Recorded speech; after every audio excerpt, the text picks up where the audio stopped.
Hi, I'm Maja, And I'm Lara. and we are on an epic TET adventure across Europe from the UK to Greece. We're riding these two Honda CRF 300 Rallys. This is our video diary.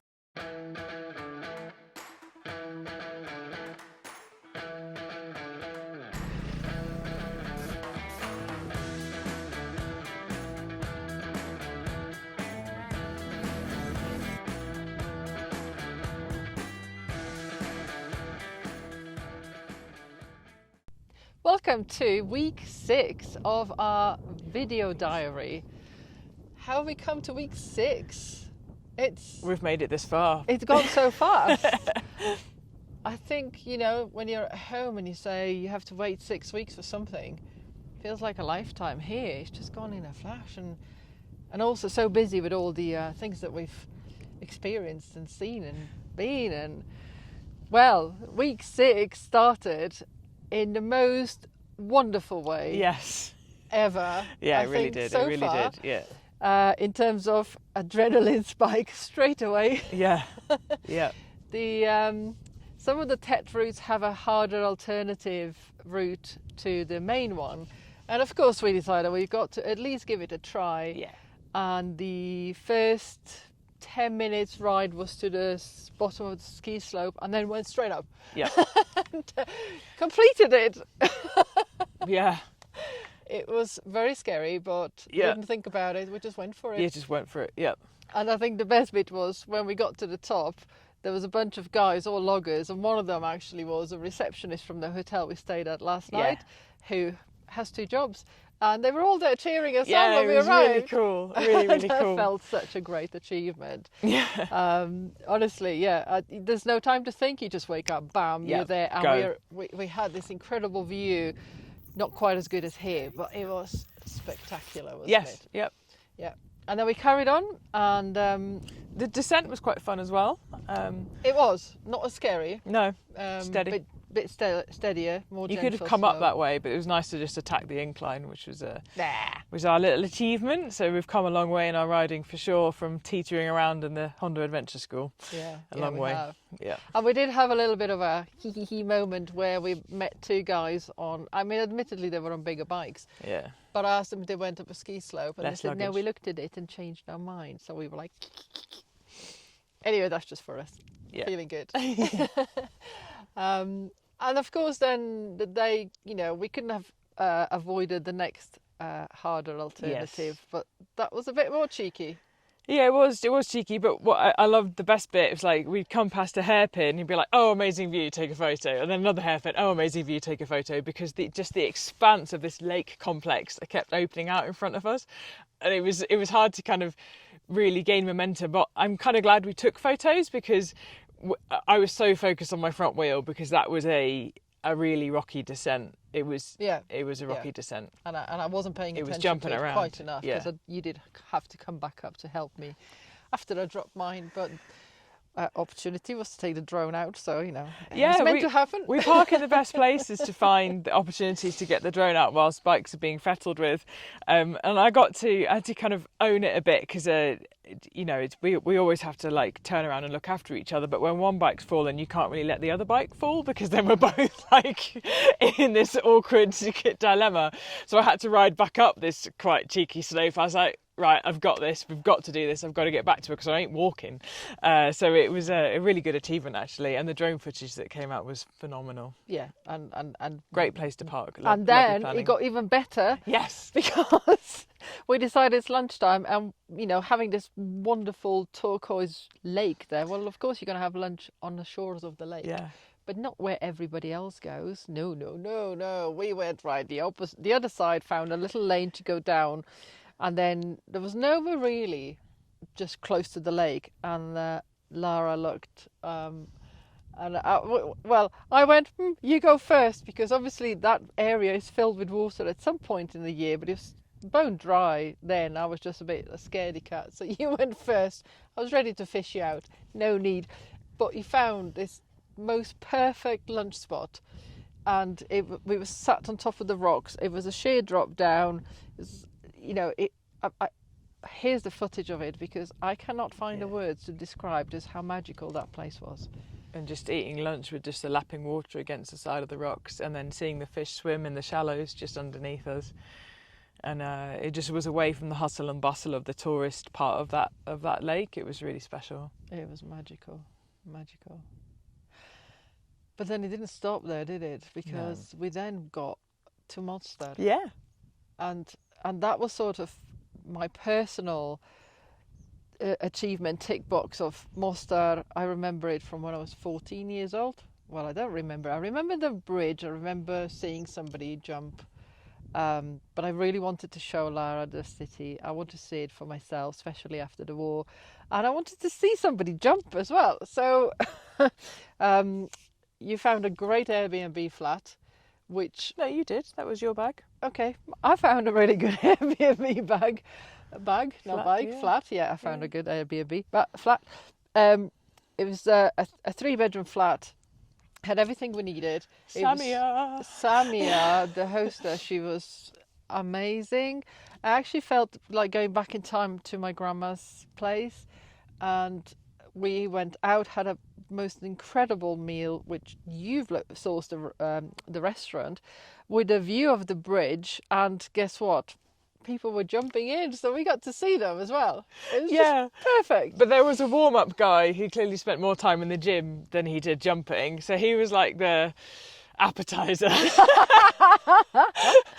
I was like, well, this ain't bad. And then we recorded people touting for money and then jumping off the old bridge as per the textbook, as in kind of what you wanted. And it's a big jump. It's a big dive. It's very tall. Big dive. It's very tall. I mean, it's scary. I didn't want to even look down over the edge, never mind. And the Red Bull cliff divers have made it even taller and doing crazy stuff off it. Well, the weird thing, the coincidence, is, if you believe in it, we were there 2 days before the Red Bull cliff dive competition. So they started building the platform, and on that night there was a massive firework display that we watched from our balcony.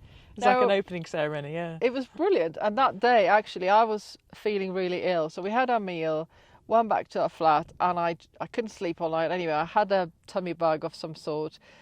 I was really ill, so I haven't left the flat for 24 hours. And I slept most of the day, but I think I was dozing off, and he said, come out quick onto the balcony, and I managed to get all the strength I had to run out to see this fireworks display, which was just absolutely perfect end to the day. Whilst I was sort of sleeping and being poorly, you did some bike maintenance? Yeah, just bike fettling, chain lube, cleaning, bought some extra tools, because I like collecting tools, and I just got them ready for the next part of the adventure.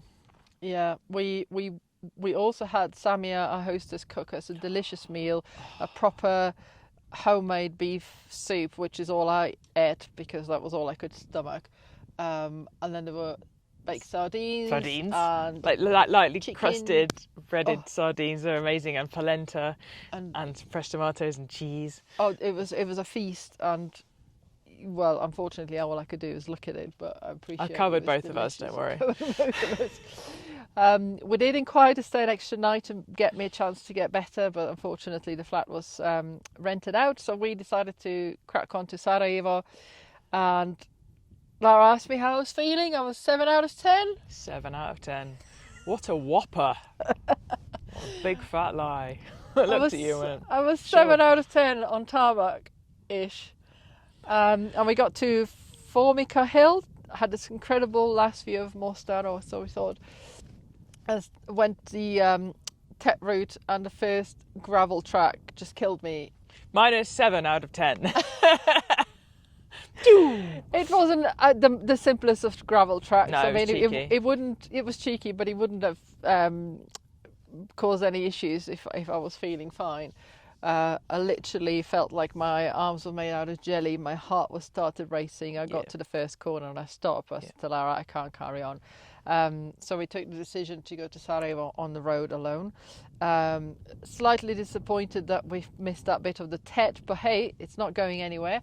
However, the road from Mostar to Sarajevo was actually really nice, apart from the traffic, which we started to get used to not having any. Yes. Around lunchtime, I still had I packed some of the soup that Samia made us last night before, and I just had this pang of I need some soup. So I said to Lara, right, can you just turn left there over that bridge and down somewhere? Yeah, follow my nose. And we found this tiny little trail that Lara went to check out first before I got stuck somewhere down there, and discovered this most beautiful private river beach, and stopped there. So I managed to heat up my soup. We went for a swim.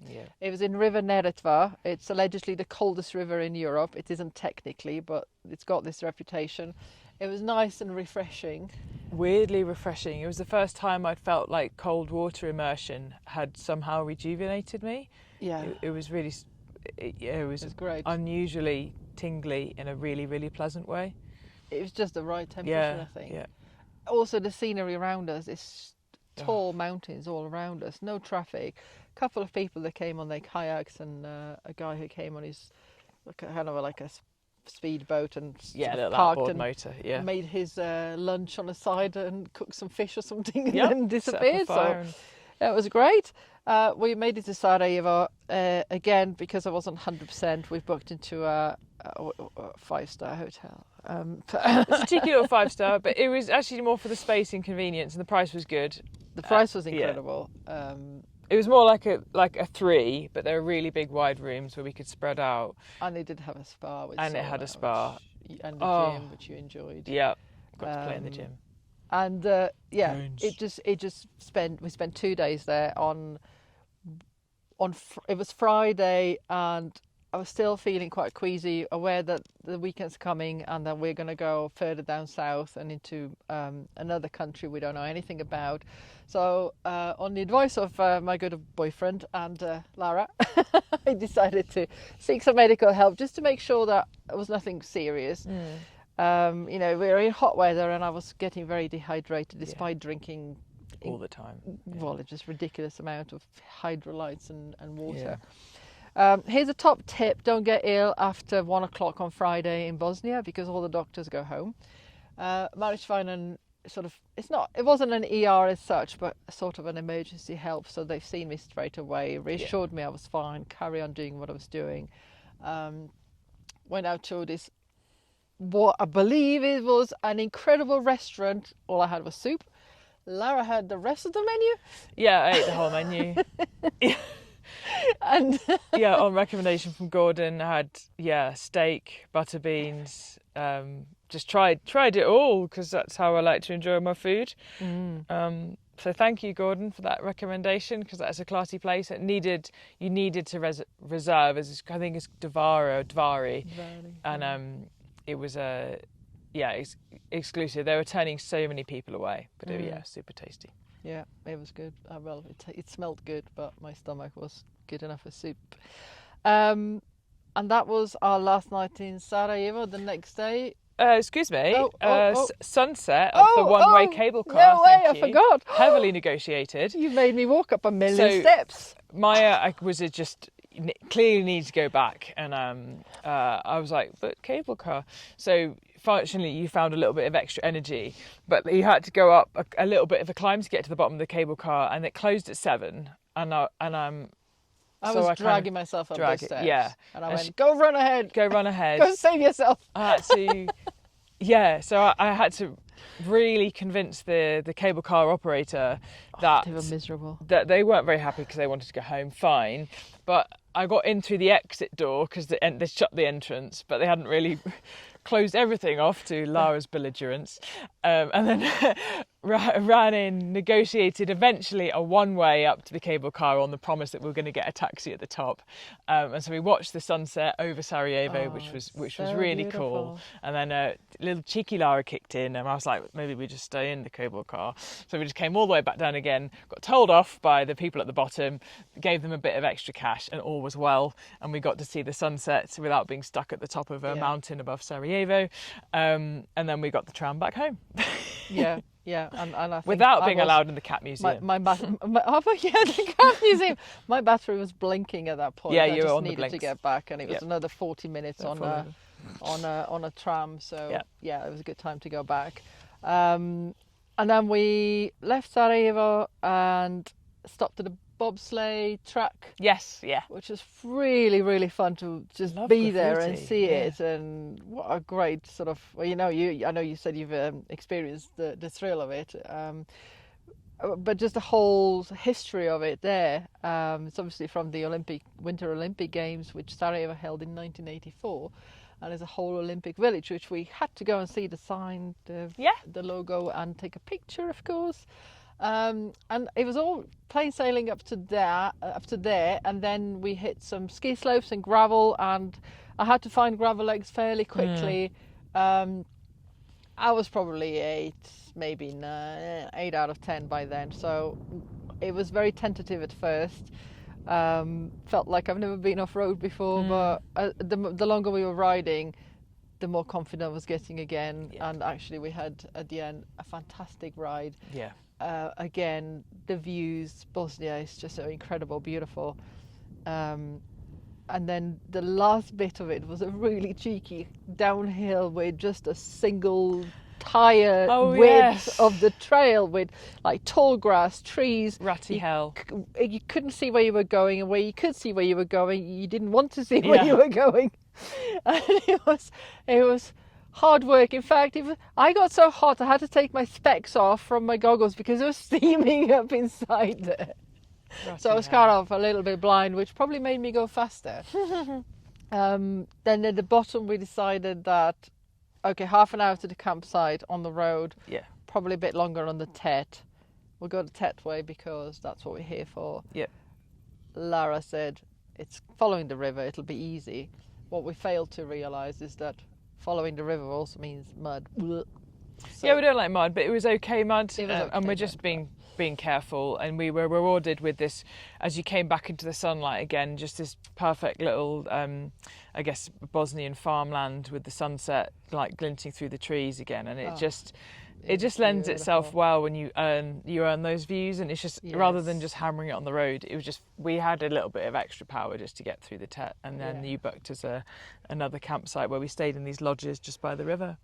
Yeah, they were very cute, very basic, just bed and a mattress in there, but it just meant we didn't have to faff with our tents, and it was by the river, which means we had dry tents in the morning. Yay! And a little bit extra comfort, and that pretty much concluded our week 6. Not done much then, really. Don't worry about it. Bit dull. I know. 2 seconds of this, so wrap up really. Next day we arrived in Montenegro, and that's a whole new week. Yep. So thanks for watching. Appreciated. See you next time.